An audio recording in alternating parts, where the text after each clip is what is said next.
solar radiation management is a technology of last resort. It's not something we want to use, but it's also something that we might have to in the worst case. But there is that broad consensus that it should be that last resort technology.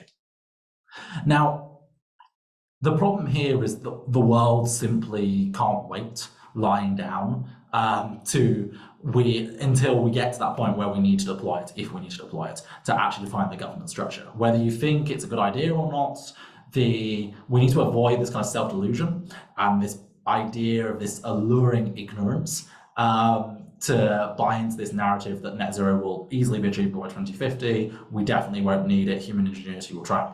That's great. Hopefully it will happen. But we should be wary of such fairy tales. And we should be even aware of the potential for quick fix geoengineering methods, both in terms of deployment, but also in terms of governance. We do not want to get to a state where we are rushing SRM without robust governance structures.